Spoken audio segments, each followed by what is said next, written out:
It's a huge topic of conversation right now here in the United States, and joining us to talk more about it is Scott Libin. He's a vice president at Internet Broadcasting. Scott, you don't see this cover as offensive, is that right?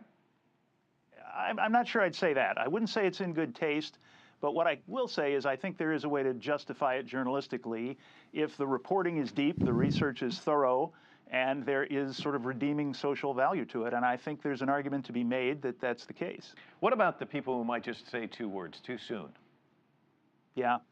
You know, if this were Boston Magazine, certainly wouldn't do a thing like this. But I think, you know, this is a case that has been with us for a while. There are some new facts in this story, and I think it has the potential to do some good, as well as, obviously, as you pointed out, to hurt some feelings, too. Now, you were a former news director of a television station in the state of Minnesota, the Midwest of the United States, and you know there's a certain responsibility that comes with this job where you don't want to glamorize criminals in any way, or people at least charged with criminal offenses. And that's one of the reasons why, you know, hostage situations aren't broadcast in many cases, suicides, this sort of thing. There's this responsibility aspect. Now, putting him on the cover of a magazine like this, where Bruce Springsteen's been on the cover, and Bono and Bob Dylan, isn't this kind of saying this guy's cool? Well, it's a little awkward because this is the place that we expect to see rock stars, literally and figuratively. But it's worth remembering that we've also seen Charles Manson on the cover of this same magazine. Rolling Stone called him the most dangerous man in the world.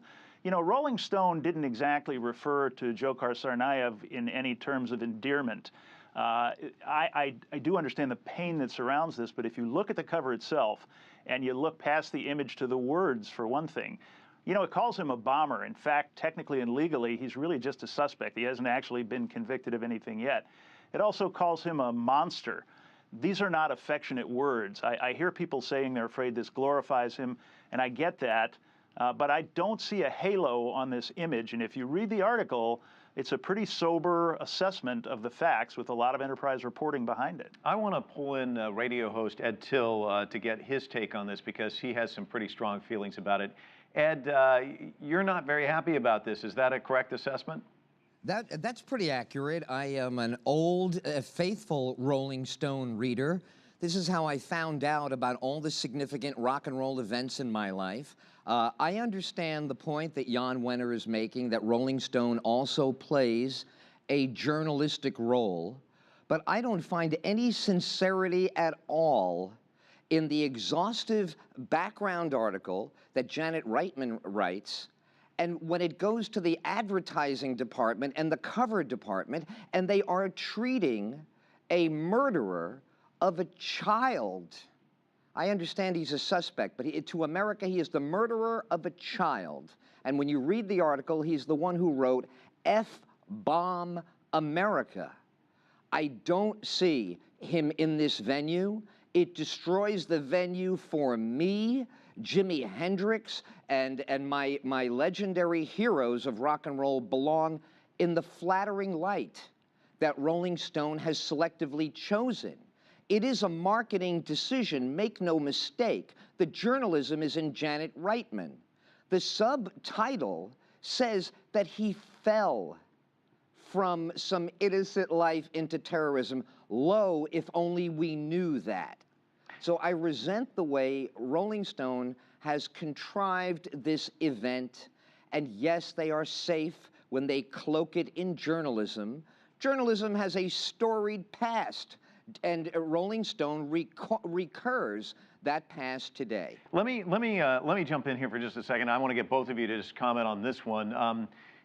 Journalism and broadcasting and print both going through kind of a struggling time of late, as both of you are well aware. And there is such an objective to get eyeballs. And one way you get eyeballs is to create a stir, which they've done here. Do you think that's what's behind all of this? You know, editors, have you no decency? Because it's permissible, it must be done. Because there is a low ebb, which is protected by the greatness of a First Amendment, must we dwell at the bottom?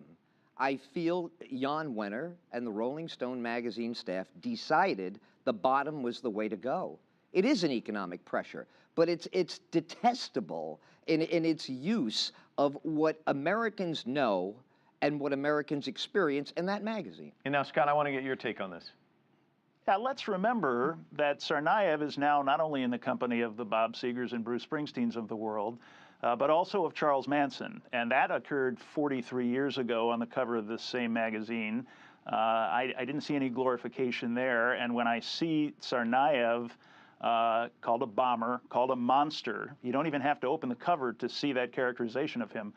I don't see that as glorification. Now, I don't dispute the fact that this is a marketing decision, that this is about drawing eyeballs, selling magazines, getting attention, and the fact that we're having this conversation is an indication that the strategy, to one extent or another, certainly worked. But it goes back even farther than Charles Manson in 1970. You know, Time magazine very famously put Adolf Hitler on the cover in the 1930s.